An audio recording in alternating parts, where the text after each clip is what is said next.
Σήμερα θα μιλήσουμε για το υποκείμενο της ψυχοδυναμικής, δηλαδή πώς η ψυχοδυναμική θεώρηση αντιλαμβάνεται το ποιος είναι αυτός που προσέρχεται σε μία συνεδρία, γιατί, τι είναι αυτό που περιμένει και τι είναι αυτό που μπορεί να του υποσχεθεί. Αφήνοντας έξω αυτούς που έρχονται αποκλειστικά γιατί τους έχει στείλει σε θεραπεία κάποιος άλλος, κάποιος τρίτος, ο άνθρωπος συνήθως έρχεται γιατί βιώνει μία κρίση. Η κρίση φυσικά δεν εμφανίστηκε από τη μία στιγμή στην άλλη μαγικά, ωστόσο αυτή είναι η στιγμή που αποφασίζει να μπει σε θεραπεία. Κάτι έκανε το άτομο ως τώρα ή κάτι έκαναν οι σημαντικοί άλλοι που πλέον παράγει ένα αποτέλεσμα το οποίο όχι μόνο δεν είναι επιθυμητό, αλλά μάλιστα έχει γίνει μη ανεκτό. Θέλει λοιπόν να αποκαταστήσει μία ισορροπία και συνήθως σκέφτεται ότι χρειάζεται κάποιο είδους βοήθεια για να εξουδετερώσει τα εμπόδια που έχουν εμφανιστεί, γιατί το ίδιο το άτομο με τον συνήθι τρόπο λειτουργίας του δεν έχει καταφέρει να φτάσει σε μία λύση.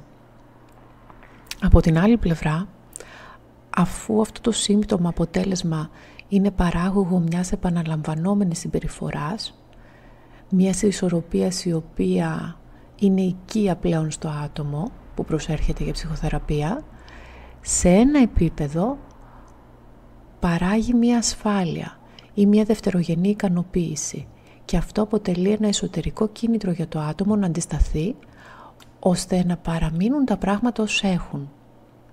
Και χρησιμοποιώ τον όρο ικανοποίηση με μια ευρεία έννοια, η οποία περιλαμβάνει την ικανοποίηση που ενδεχομένως αντλεί κάποιος από το να παραμένει μη ικανοποιημένος, γιατί για παράδειγμα μπορεί να θεωρεί ότι δεν του αξίζει, ή από το να βασανίζει τον εαυτό του, γιατί για παράδειγμα μπορεί να θεωρεί ότι του αξίζει να βασανίζεται. Αυτό το δευτερογενές όφελος μπορεί να εξηγήσει το γιατί βρίσκει δύσκολο να ακολουθήσει προφανείς συμβουλές τρίτων, οι οποίοι κοιτώντας από το δικό τους πλαίσιο αναφοράς βλέπουν το πρόβλημα ίσως πιο απλό και τη λύση του ίσως πιο απλή από ό,τι φαντάζει το άτομο. Το άτομο λοιπόν έρχεται και επιθυμώντας αλλαγή και διατηρώντας ταυτόχρονα μία αντίσταση στην αλλαγή. Και συνεπώς η πρόθεση του να βελτιωθούν τα πράγματα από μόνη της δεν μπορεί να αποτελεί το μοναδικό κίνητρο στο οποίο πρέπει να βασιστεί η θεραπεία. Παρότι ο θεραπευόμενος έρχεται στη θεραπεία, ξεκινά τη θεραπεία πιστεύοντας ότι είναι αρκετό. Αυτό σημαίνει επίσης ότι αν ο θεραπευτής κάνει καλά τη δουλειά του, σε κάποια σημεία της θεραπείας, καθώς θα έρχονται στην επιφάνεια οι εσωτερικές αυτές συγκρούσεις ανάμεσα στην επιθυμία για αλλαγή και το δευτερογενές όφελος που παράγει το σύμπτωμα, η θέληση του θεραπευόμενου για αλλαγή ή ακόμη και για συνέχιση της θεραπείας θα εξασθενεί. Πρώτο σημείο λοιπόν, ο θεραπευόμενος και θέλει την αλλαγή και έχει κίνητρο να μην την επιθυμεί, να τη φοβάται. Έρχεται λοιπόν με αμφιθυμία. Δεύτερο σημείο, ο θεραπευόμενος έρχεται με μία επιθυμία να διορθώσει, αλλά σίγουρα μη θέλοντας να γνωρίζει. Τι είναι αυτό που δεν θέλει να γνωρίζει? Οτιδήποτε έχει κάνει τόσο κόπο να αποθήσει.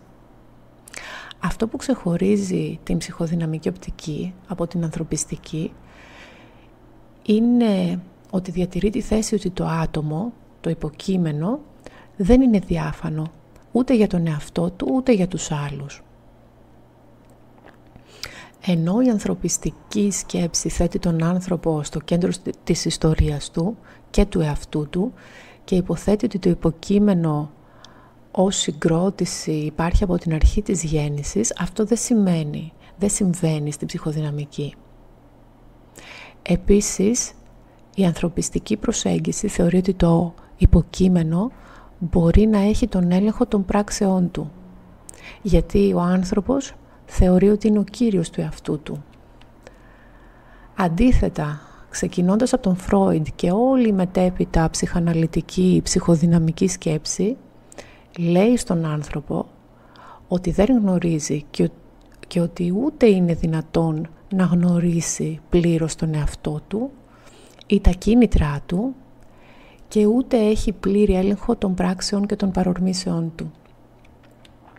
Το υποκείμενο της ψυχοδυναμικής είναι ένα υποκείμενο το οποίο ναι μεν έχει δομή, το ψυχικό όργανο έχει δομή, αλλά είναι διχασμένο.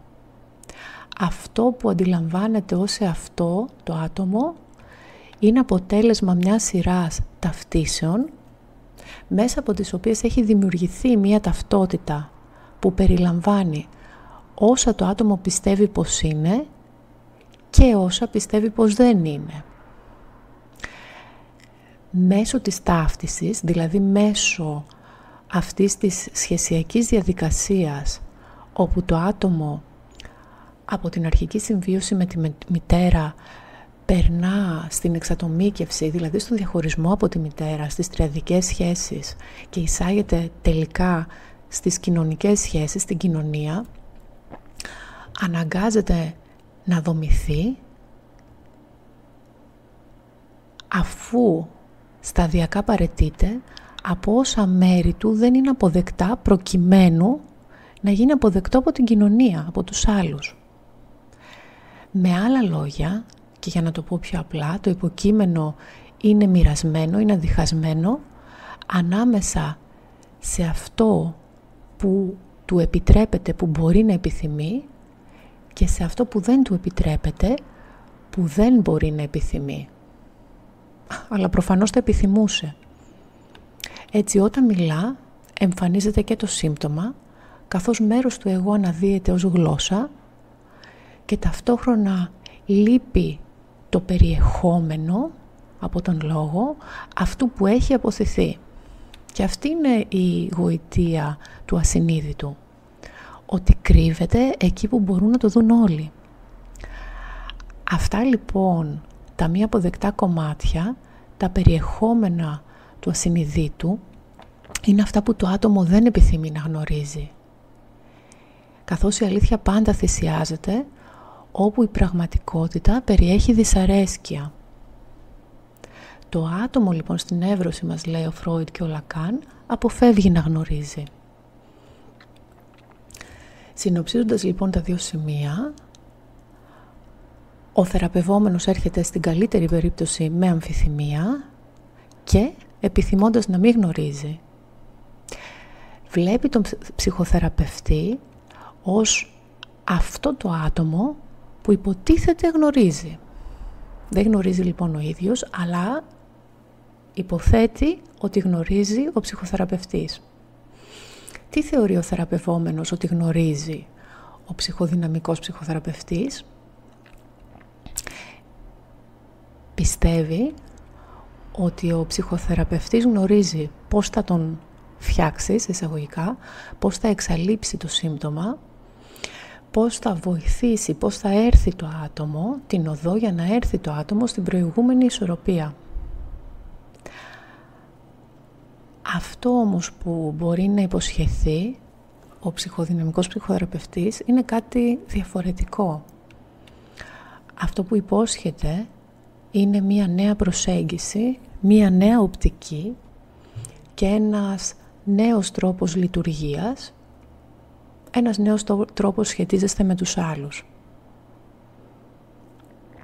Αυτό που θα λάβει ο θεραπευόμενος δεν είναι μία επιστροφή σε κάποιον υποτιθέμενο αληθινό εαυτό, αν και θα ανακαλύψει πολλά πράγματα για τον εαυτό του.